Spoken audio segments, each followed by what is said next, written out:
Hello everyone and welcome to Lush and Salty Aquariums. My name is Stefan and thank you for your support.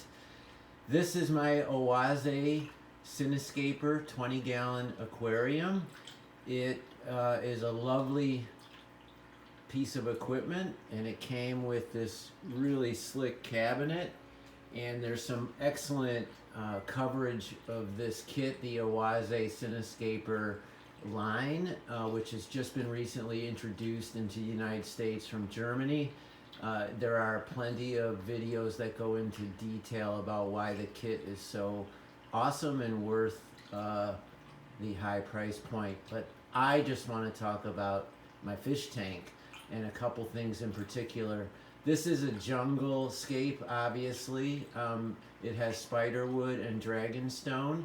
There's a carpet of dwarf hairgrass, a little bit of dwarf sage, and a couple other really easy, larger pseudo carpeting plants that I have in the foreground there. The names escape me. Hemanthius, I think, is one of them. Doesn't matter. I wouldn't recommend those, and everybody knows about dwarf hairgrass, and it's doing really good in this tank, which has CO2, which I think is a prerequisite for dwarf hairgrass to carpet. What I wanted to show off, frankly, is just the overall splendor and color and clarity of a jungle scape. The chaos is so opposite what that term implies. It's serene and calming and gorgeous. There are countless fish in here, including about 24 green neon tetras, which are one of my favorite fish. Alas, they tend to like to be in the shadows, and so I'm not seeing very much of them in this jungle, and that's too bad for me. A gorgeous fish. I haven't lost one since I put the whole school in here. I think they're happy as can be, but I'm not getting the full benefit of their show. Kind of doesn't matter because the plants are what the story is here. There are just too many to name, but I wanted to call out a few besides the dwarf hairgrass and the carpet.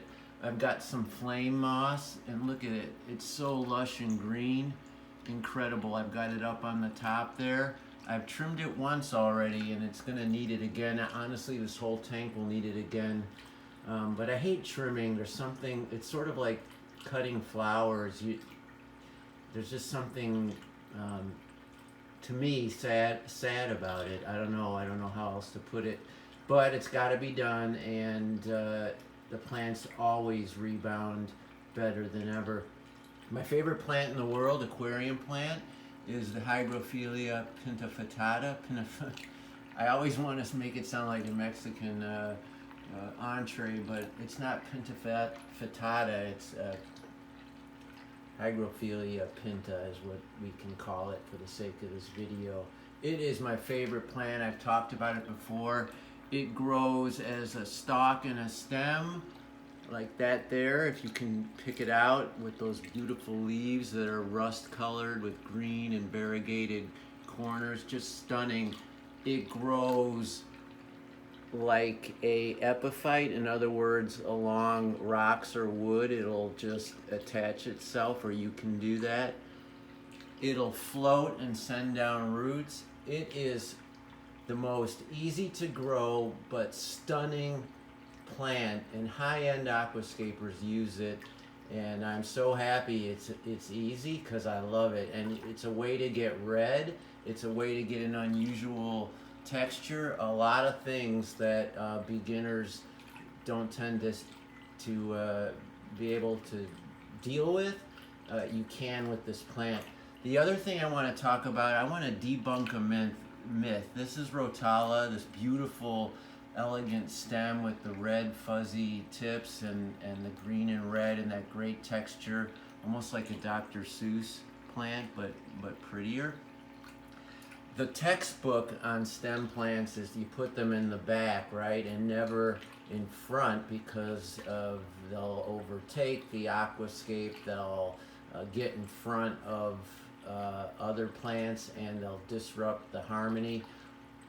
Well, put 2 or 3 stems in here like I did, and I think it's outstanding, literally, figuratively, metaphorically, just outstanding in this aquarium. And yeah, I could have trimmed it a long time ago. I could have stuck them in the back with the rest, but I'm just loving how they've become a centerpiece to this aquarium, part of the still life, the tableau. Here's a few other tops that I just stuck in the ground. It grows so fast, at least in this tank. Those in 2 weeks will be up to the top of the water, if not sooner.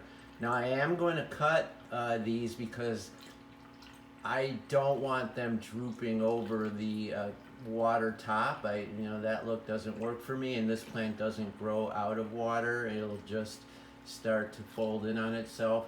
So I'm going to clip those and use them in another aquarium. I've got an exciting project lined up for that.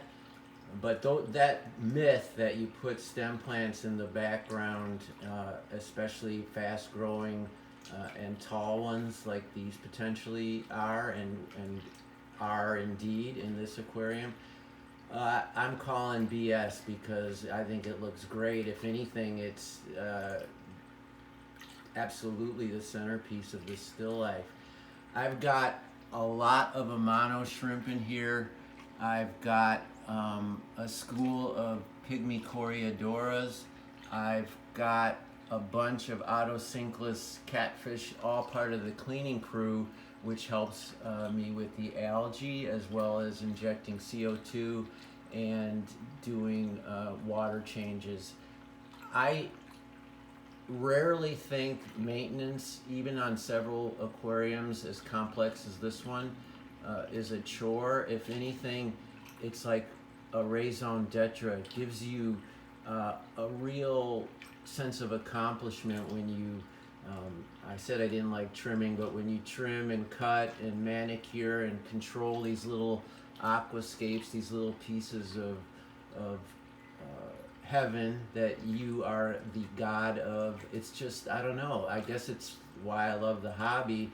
But this idea that doing maintenance is maintenance, that it's homework or a chore, I don't know. I love it, and maybe you will too. There goes a big Amano shrimp. Look at that.